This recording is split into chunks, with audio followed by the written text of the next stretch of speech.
Houston Real Estate Radio starts right now.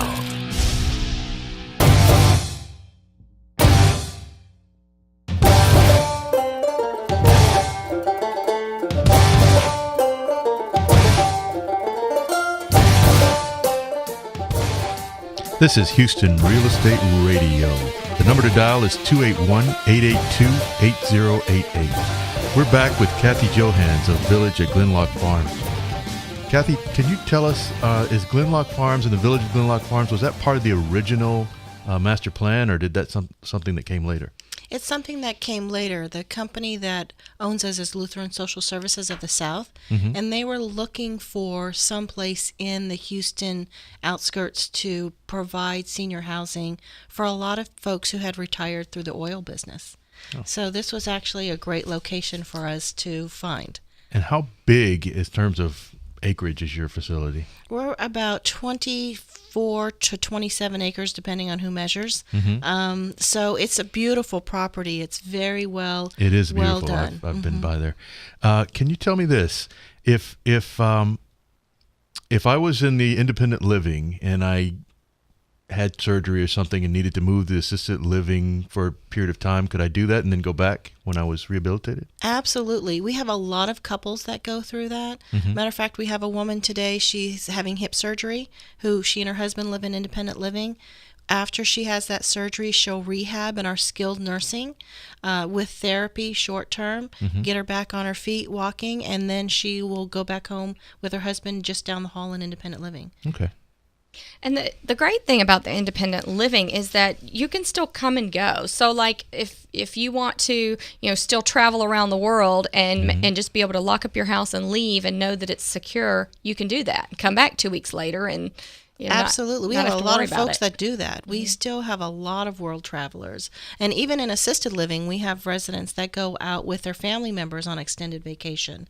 So it's really the benefit of all worlds combined. You get your independence, you feel like you're living at home, and yet you have people to care for you if you need that.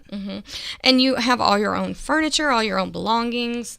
You know what? I really like that, because if you stay at home until the end of your life and then you have to transition to the hospital, you have nothing personal with you except your family. Right. And if you live in a facility like this, all that stuff is there with you in the end. You're still in that comfort. Absolutely. And that's the biggest misconception that seniors have, is that when they move into a community like this, they're giving everything up. They're giving up their independence. They're giving up their home.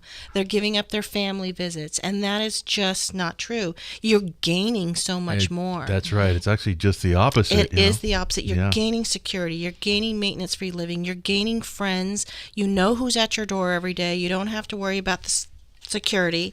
It's huge. So you gain so much more by moving into a community like this.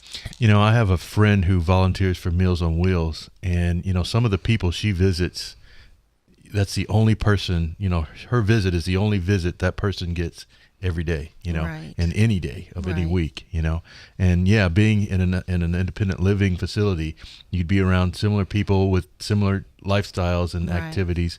And I like the fact that you still have the ability to come and go, as long as you're able to. Grandchildren can come see you. Grandchildren can come. Kids can come stay with you that live out of town. Right. So you talked about being a non-profit retirement community, not for profit.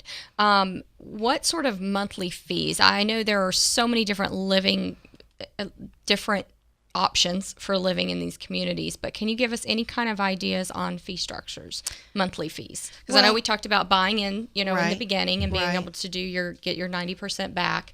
But what about a month-to-month kind of cost? And it depends on which neighborhood you're in, but we have anywhere from $2,000 a month up to almost $8,000 a month. It depends on your floor plan. It depends on what neighborhood. It depends on what care you need. So all of that is considered in the price of what you're paying for. And some of that may be covered by your insurance. A lot of folks in our long-term care or assisted living memory support, they have long-term care insurance that covers the bulk of that for them. And a lot of our residents who are living in independent living, they have pensions which cover that. But the great thing about working for a faith-based nonprofit is nobody ever has to leave there. if they can't afford to pay. Once they've been in our community for a year or longer and their personal funds are depleted, we have what we call a charitable care program, where we work with the family to set up a program and a payment plan so that we start to cover the cost of their care. So they move in and they don't have to worry about leaving. So you're not kicking anybody out who runs out of money. No. That's big. That's big. Do you look at the amount of their income or how much savings they have before they can come into the community, though? Are there some people that are turned away because of funding issues? It depends on the neighborhood. Independent living, you definitely have to qualify financially. But healthcare, neighborhoods, as long as you tell us or your family tells us this is what your monthly service fee is and we can pay it, then we don't do a financial qualification.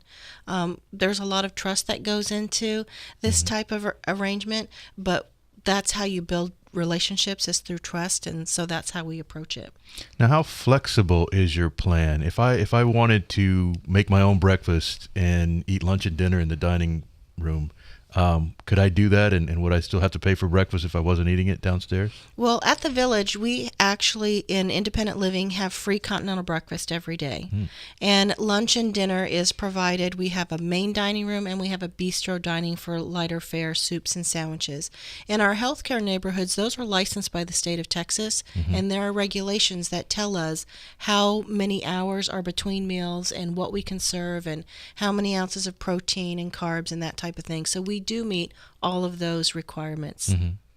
But if I didn't want to pay for meals I wasn't eating, would I have to? Well, that's a good question. Yes and no. Okay. If you're out of the community for an extended period of time, we do have a discounted plan. But because we still have to staff the kitchen and staff the dining room, it's limited as to how much of a discount we can give. Okay. So yes, we do a discount, and you still have to pay something for the time that you're there. What are a couple of the biggest misconceptions that you see that keep people from moving into the community? Well, I think that our seniors see on TV what a nursing home is, and they don't understand that independent and assisted living, and even our nursing home, is nothing what they're seeing on TV. Right. And they hear a lot of horror stories about poor care and mismanagement. And being a faith-based nonprofit organization, our standards are really high. And so folks that think that they have to be really old and frail to take advantage of this lifestyle are really just listening to what they're hearing on the news or watching in the movies. So I really recommend to people who even maybe not be considering this, just educate yourself, come to the community, speak to our director of sales, talk to our residents, have coffee, take a look around, and realize that it's not what you think it is. And give us an opportunity to educate you and then make a decision. And if you don't want to move in, I totally respect that. But if you really see the value, the security, the maintenance-free lifestyle, the friendships that you'll build, all of those things, the enjoyment that you can have, I think that it really persuades people to make a different choice. And on the taxes, you said that there were some tax benefits. There are tax benefits to independent living as well as to your health care, and that's all very individualized, so you would have to talk to your tax advisor. But we're a nonprofit agency, so we are tax exempt for property taxes. That's why we utilize our charitable care dollars with those exempted dollars from property taxes. So it really is a great program that can help your tax liability.